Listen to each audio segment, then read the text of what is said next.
It's the end of April, a month called April Days by the National No Drones Network, and we're outside of a convention and convergence center in Syracuse, New York, for a weekend about resisting the empire, ending wars of occupation, and fighting drones, both killer drones and surveillance drones. With us is, fresh out of the hearings, the drone hearings this week, is Ty Berry of Code Pink. Maybe he'd like to comment on what people hope to get out of the weekend. We need to talk about strategies to get this drone program finished, to get the public to understand that this drone program it's a national security risk. We need to get the public to understand that drones are killing people overseas indiscriminately in our names. This drone program is not pointed, it's not laser tight, it's not laser precise, it's not cheap. It costs a lot of money, and it's ineffective, and it's only causing us, as a matter of fact, today, 85% of all Pakistanis think we're at war with them. This is the largest country in South Asia of Muslims. We don't want to have all these people around the world thinking they're our enemies. So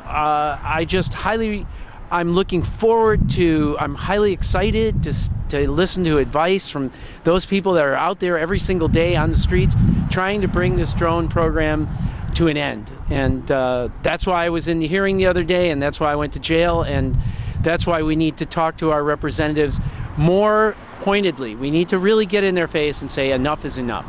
Ty was, in fact, escorted out of the hearings this week, not the first hearings, but again, the Congress has not done any advice, consent, or oversight on a program that is now many years old, that is, in fact, killing civilians. There are very few questions about that.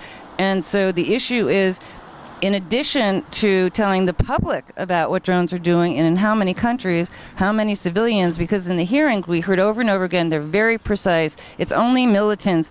And there was actually one person whose country was being bombed. That was Yemen. Which there were many other countries being droned.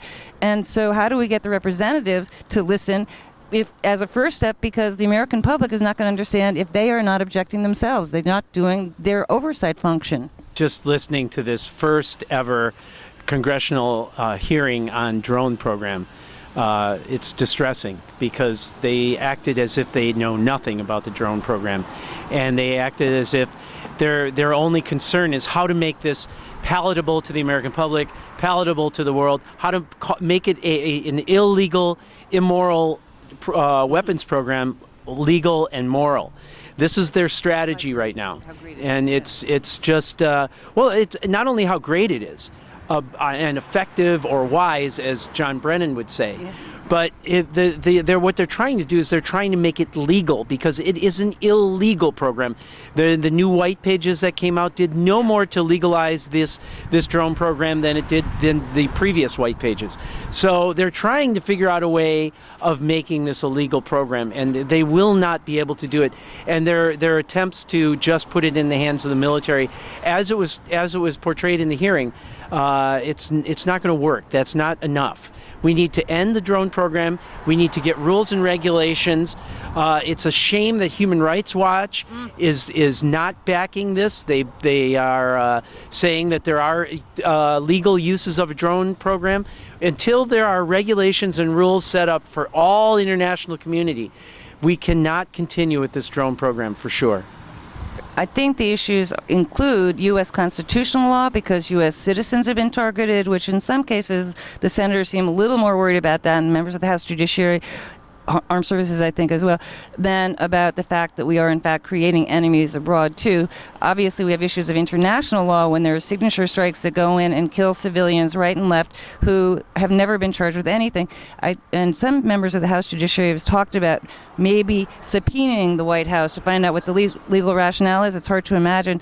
But at the hearing that Ty was at this week, it was very notable that outside of one person from Yemen who was actually very pro-U.S. in many ways, just critical of drones falling on his program, the only witnesses, this was supposed to be a public hearing, and we were really hopeful that friends from Code Pink, Veterans for Peace, Human Rights Watch, Amnesty International, Center for Constitutional Rights might have been allowed to give testimony, and in fact, with the exception of the one man from Yemen, it was all military people, including, the first female drone pilot, people who have been using the drones, who cannot comment on them in any kind of an objective way. They're for them because they've used them. And where was the responsible opposing viewpoint? Ann Wright submitted testimony which went into the record. When did people get to read the record? You said something, but it was off screen. When did people get to hear that alternative, responsible opposing point of view? And then they had this Mr.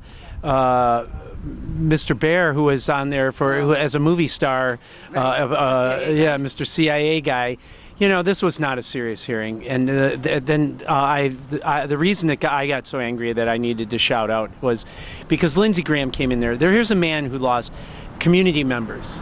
I mean, imagine if a bomb was dropped on you, and he was so condescending and so rude and so flippant about, well, is there a problem in your country? There is. Then we need to take it out. And this female pilot that you're speaking of, this retired female pilot, she said, as long as American lives are being saved, we should be able to use these drones in any way, shape, or form we want to use them. It's a wrong program at a wrong time. And we need to stop the drone program. We need to get rules before we have drones in our skies overhead. And you know, I asked every single member as they were going into the hearing, are you going to bring up the subject of Abdul Rahman al-Awlaki, let alone his father? And there are 3 Americans who were killed in Yemen with our American drones, and it's absolutely illegal. And none of them. Where is the proof that Samir Khan or Abdul Rahman were involved in any way, shape, or form in any kind of where are the legal charges? Where are any charges? Even let alone it's secret. Anwar al-Awlaki. You know, it's sad. He's considered this radical guy, but I believe he was not charged. And what we've gone from having people go to Guantanamo, where they of course still are, and they're still protesting because of indefinite detention. I think the issue was brought up about what about capturing, and you think about even bin Laden. What if somebody is supposedly really a threat to the American people, which we kept hearing? Don't you want to get the intelligence if they really think they're a threat? Why do you just vaporize them? And I think that's another really major issue. Why the summary rush to execution, which ends up involving the deaths of people who are total innocents in country after country. Yeah, it's up to us. I mean, it really is up to us this weekend to come up with the strategies that'll affect the American public to understand that there's drone killings of children and women and innocent men in Pakistan, Somalia, Yemen, around the world. Mali, and soon these drones are going to be used on you. They're going to be used in foreign countries. Are going to be using them. Just recently 2 more countries came online with killer drones. United Kingdom has them. So it's only a matter of time before some atrocity is committed with these some atrocity that is on our soil with a drone.